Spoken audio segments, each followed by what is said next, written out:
Ngayong araw guys, handsome student tayo sa umaga tapos gwapong basketball player tayo sa hapon. Nung nakaraang video ko nga ay sumali tayo sa PBA Draft Combine ay nag-tryout lang tayo sa paparating naming intramurals at dahil tryout pa lang ginulat agad ni Francis ang buong campus, maswerte tayong napili.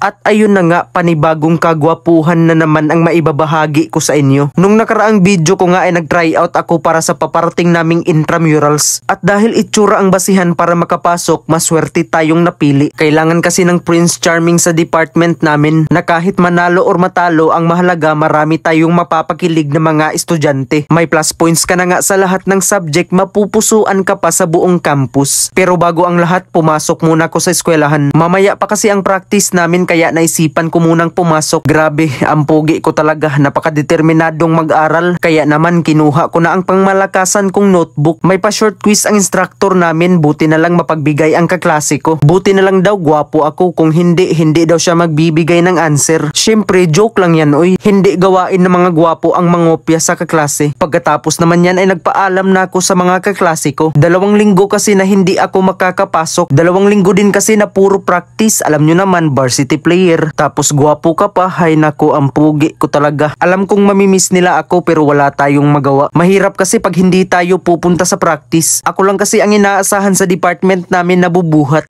ng container para may mainom kaming lahat. 2 linggo na paparusahan kami sa practice ng coach namin. Kaya shout out sa'yo coach, the Mr. Excitement ng Ormoc City, Coach Lobres. Kailangan nating magpakitang gilas sa practice. Handsome shooting check, unang tira, bagang. Sapul ang butiki, pangalawang tira, sapul na naman ang butiki. Oops, baka sabihin nyo wala tayong shooting. Actually, sinasadya ko yung board na patamaan para magmuka akong humble ba sa harap ng coach namin.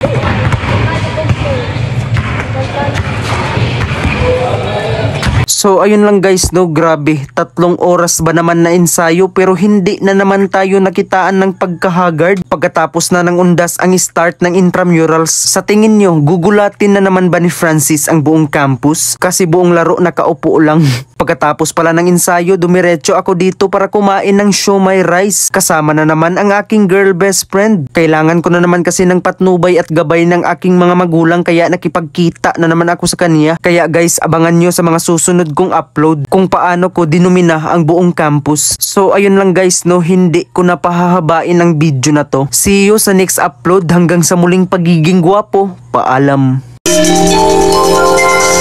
Mahal kong Maynila, sa'yo